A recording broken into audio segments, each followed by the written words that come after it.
بسم اللہ الرحمن الرحیم۔ السلام علیکم رحمۃ اللہ وبرکاتہ۔ میری عزیز بہنوں، اللہ سبحانہ تعالیٰ کا بڑا احسان و کرم ہے، شکر ہے کہ اس نے امت محمدیہ میں ہمیں پیدا فرمایا۔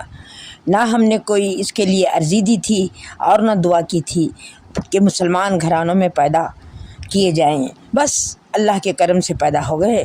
جو چیز بن مانگے ملتی ہے، انسان کی فطرت میں ہے کہ اس کی وہ قدر نہیں کرتا۔ اس لیے آج کے مسلمان کو نہ قرآن کی عظمت کا پتہ ہے اور نہ نماز کی اہمیت کا۔ ہمیں پتہ ہی نہیں کہ اللہ سبحانہ تعالیٰ نے اس دین میں کس قدر ہمارے لیے دنیائی و اخروی فائدے محفوظ رکھے ہیں۔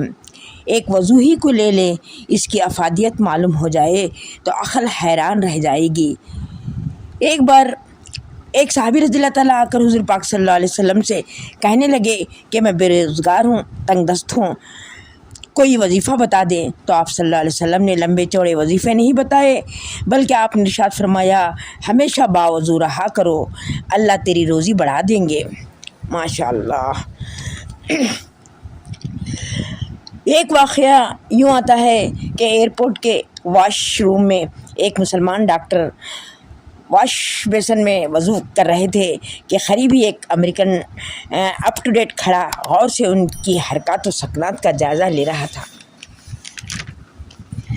جب وہ گردن پر ہاتھ سے مسح کرنے لگے تو اچانک وہ کہنے لگا کہ یہ تم کیا کر رہے ہو؟ تو انہوں نے فرمایا کہ میں وضو کر رہا ہوں۔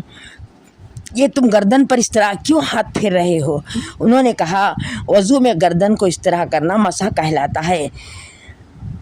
اس طرح تم دن میں کتنی بار گردن پر ہاتھ پھیرتے ہو؟ وہ حیرت سے پوچھا۔ تو انہوں نے کہا کہ ہم دن میں 5 وقت نماز کے اوقات میں وضو کرتے ہیں اور وضو کے دوران یہ عمل بھی کیا جاتا ہے، یعنی گردن کا مسح بھی ضرور کیا جاتا ہے۔ اس نے فوراً ایک عجیب سوال کر دیا، تمہارے ملک میں پاگل خانے کتنے ہیں؟ انہوں نے کہا شاید 3 یا 4، لیکن یہ تم کیوں پوچھ رہے ہو؟ اس نے کہا میں ایک دماغی ڈاکٹر ہوں اور ہماری میڈیکل سائنس یہ کہتی ہے کہ اگر آدمی دن میں 3-4 بار اپنی گردن کو اس طرح ہاتھ پھیرا کرے تو وہ کبھی پاگل نہیں ہو سکتا۔ شاید یہی وجہ ہے کہ تمہارے پورے ملک میں 3 یا 4 پاگل خانے ہیں اور ہمارے ملک امریکہ کے شہر واشنگٹن میں 22 پاگل خانے ہیں۔ اللہ اکبر کبیرہ۔ بہت سارے مسلمانوں کو پتہ ہی نہیں کہ وضو کے ذریعے اللہ سبحانہ تعالیٰ نے کتنی بڑی بیماری کو ہم سے دور رکھا ہے۔ اسی طرح وضو کے دوران جتنے عضو ہمارے دھوئے جاتے ہیں اس میں ہماری صحت کا راز چھپا ہے۔ نماز میں ہمارے بدن کی شفا پوشیدہ ہے، یہ رزق کو کھینچتی ہے، اعضاء کو تندرست رکھتی ہے اور مرنے کے بعد جنت کے اعلیٰ درجوں پر پہنچا دیتی ہے۔ مگر افسوس مومن بڑا غافل ہے، ڈاکٹر کے کہنے پر وہ ورزش تو کرتا ہے مگر اللہ کے غضب سے ڈر کر نماز نہیں پڑھتا، شوگر کم کرنے کے لیے لمبی واک تو کرتا ہے مگر اللہ کا حکم پورا کرنے نماز کے لیے مسجد کو نہیں جاتا، جبکہ حدیث کا مفہوم ہے نماز کا چھوڑنا مسلمان کو کفر تک پہنچا دیتا ہے۔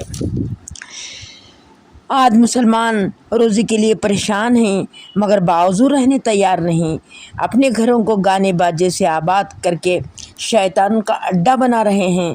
اللہ کے لیے سنبھل جاؤ، اپنے گھروں کو عبادت گاہ بناؤ اور باوضو رہا کرو اور کسی بھی حال میں نماز قضا نہ کرو۔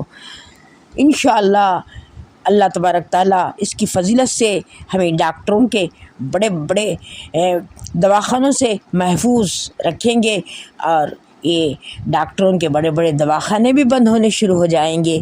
اس لیے آباد کرو مسجدوں کو، روشن کرو چہروں کو سجدوں سے، آمین یا رب العالمین۔